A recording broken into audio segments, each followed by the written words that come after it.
Hello everyone, this is Riku Keyblade Master, and today I have a movie review for you guys. Today I am reviewing Scoob. Now, there will be spoilers. You've been warned. So let's get started without further ado.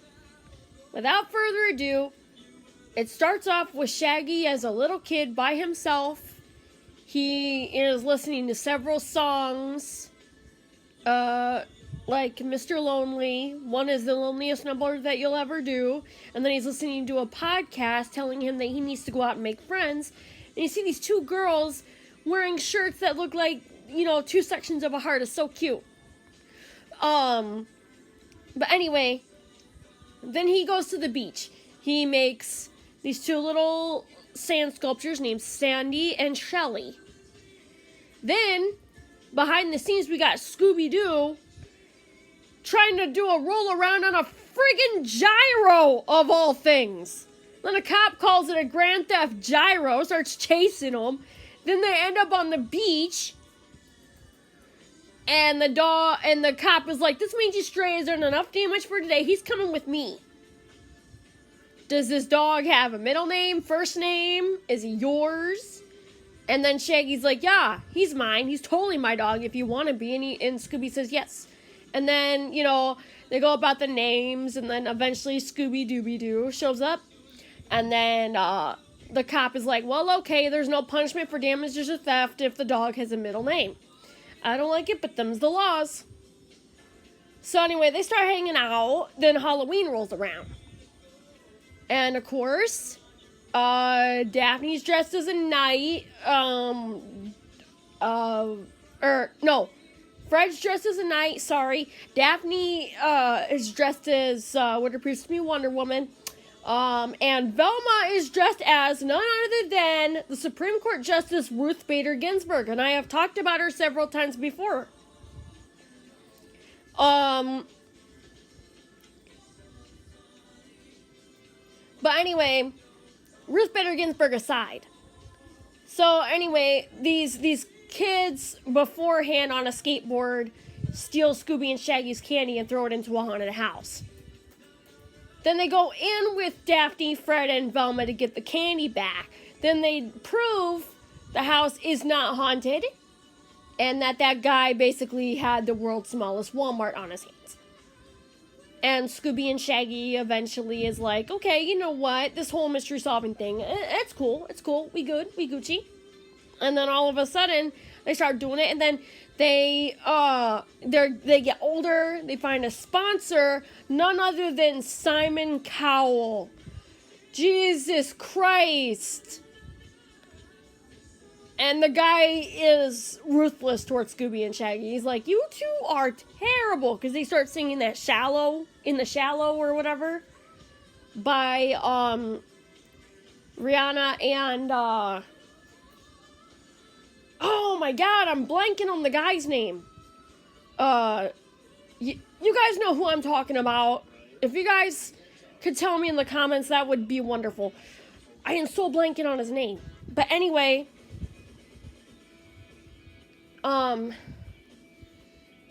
where was I? Oh yeah.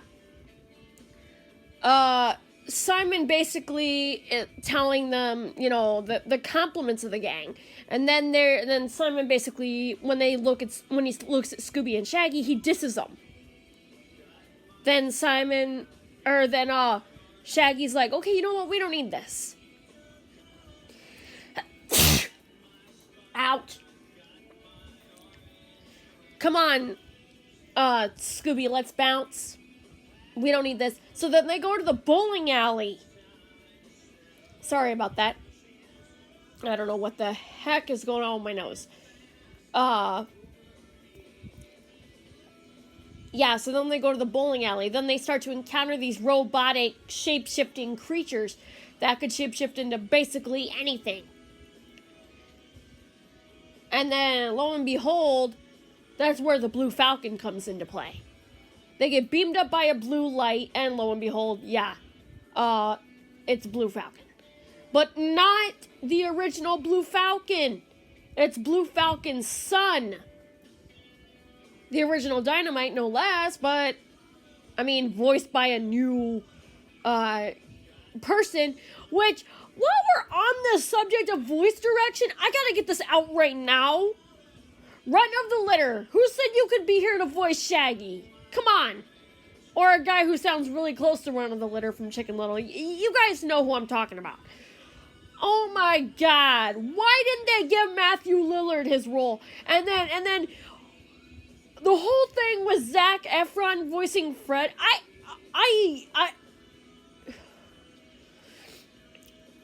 I have to admit, I was a little bit against it at first, but then I was like, you know what?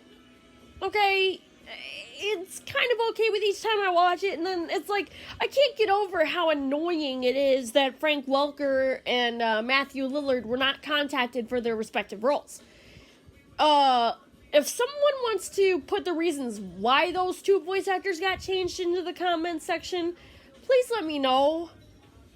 Please. I've been dying to know. But anyway, Blue Falcon beams them up. So, and the designs look way different. You know, Dynamite is still the classic, you know, hey, I can stretch my neck this far, and this far. But he must be voiced in a different direction too. Because, you know, obviously we're not talking about a new Dynamite here. We're talking about the original Dynamite being with a new Blue Falcon. But here's the thing. If that's the case, then why did Dynamite get his voice changed too? I can understand Blue Falcon because it's his son. You know, I can understand that. But anyway, I'm on a rant here. Then we get introduced to some new people. This girl named Dee Dee. And then Keith, I think his name was. The guy that does the cues for Blue Falcon's entrances. Yeah. And then, this is what I said about spoilers. We jump into the fact that Dick Dastardly, that's right, I said it, Dick Dastardly from Wacky Races is in this movie. And so is another character, but I'll get to him in a minute. Yup. Dick Dastardly is in this. He is hunting dog skulls. Don't ask me why? Well, I know why, but, you know, I'm trying to understand the point from the viewer. Anyway, so let's keep going. So then, you know, some little parts I am skipping because, you know, you can see it for yourself. But anyway, the main plot is to basically, at one point, the gang gets spotted by those little nanobots I told you about that could shapeshift into anything. After that girl from the bowling alley gives them the box with one or two of them nanobots in it. Anyway, or whatever you want to call them, nanobots, shapeshifter bots. I don't know what the proper name is for these guys, but anyway, no, but here's the thing that made no sense at all. Okay, those things were off. And then Fred punches it, and it turns those things back on. Really? Really? And by punches it, I mean floors it when they're in the mystery machine. Did you forget about those robots back there? Oh, wait, this is Fred we're talking about. Stupid. No, seriously, that's the thing that I don't like with this new version of Fred. They made him stupid when the original one was actually smart. That's another point I gotta say for this movie going down low for me. Anyway, they eventually catch up to the guys, and they end up in the Mesozoic era after, you know, a traffic stop with Dick Dastardly deceiving Fred and posing as a female cop. Anyway, and how did they find him? The bots! The bots is how. The bots is how they get discovered. Anyway, so one of the little bots helps the gang out after they get caught into a cell. The one that basically one of them gets their head pulled off and dastardly puts a fucking vacuum. Can't even talk today. Vacuum onto the robot's neck. You know, and Daphne becomes well acquainted with the little robot, which is so cute. I can't help it. It's so cute. When Velma says, Daphne, be careful. He's not on our side. I just want to say, oh, but he's so cute. You know? Anyway, Daphne helps the little guy. The little guy helps him bust out of there. Then they discover Muttley, a second Wacky Races character. Anyway, yeah. Muttley, for those of you that haven't seen Wacky Races, is Dastardly's dog.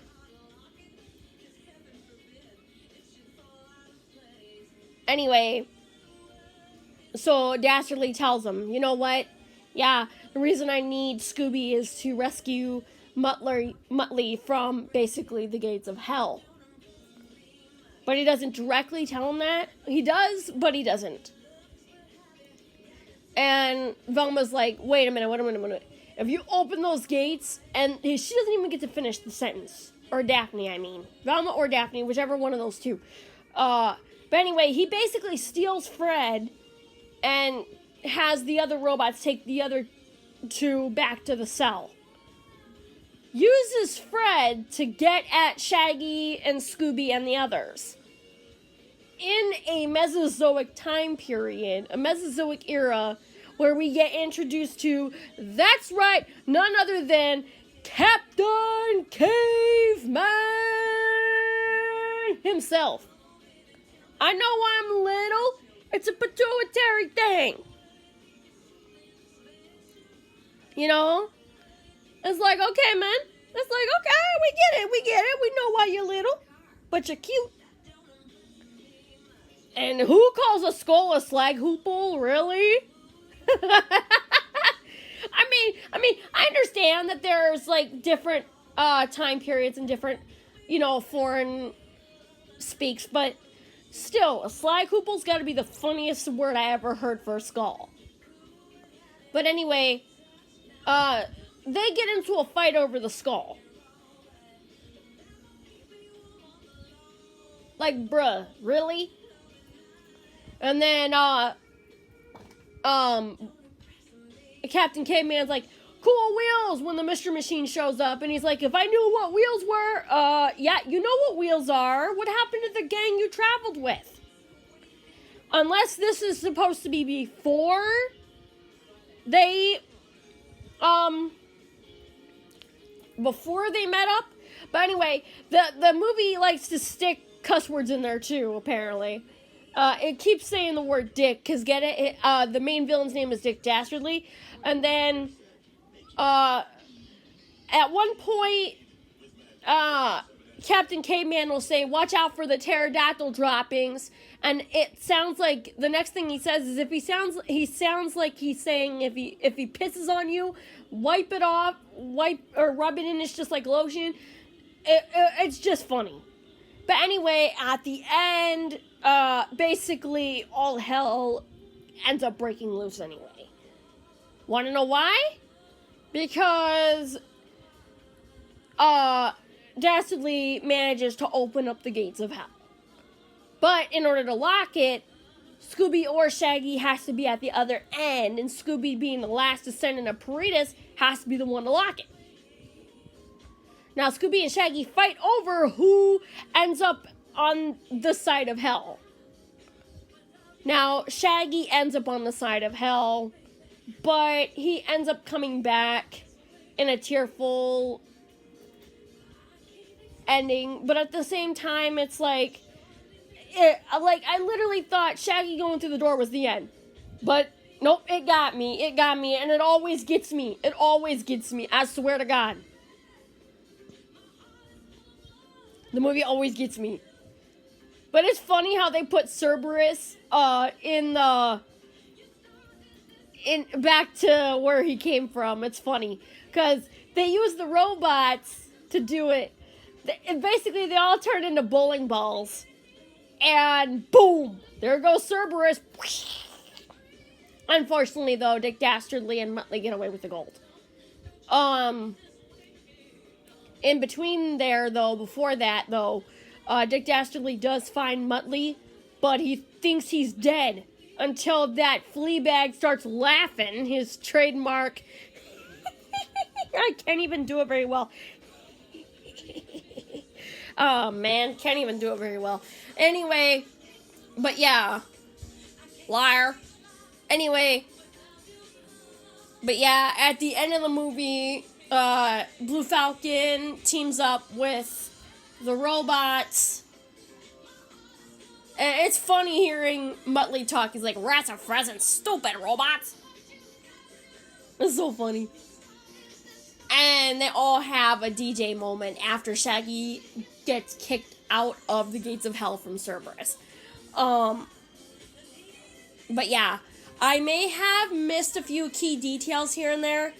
Oh, by the way, another part of the ending I forgot to mention is that the robots help Mystery Inc. build the shop, and they go to the grand opening. That's what it is.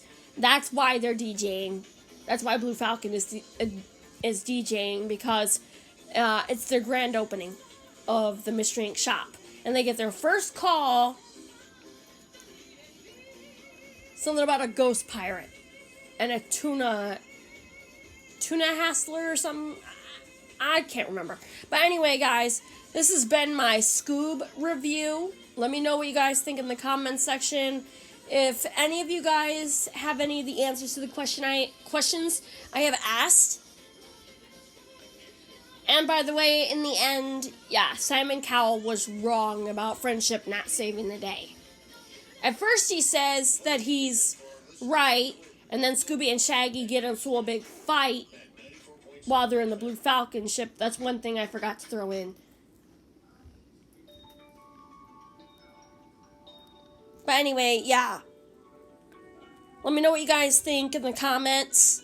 If you guys have any questions, comments, concerns, or any answers to the questions that I have asked, please leave those answers in the comments. I would gladly be appreciative of that. Thank you so much. Comment, rate, subscribe to become a Keyblade wielder and stay awesome. Thought I would give you guys this movie review because it's been a while since I done one. Mwah! Peace.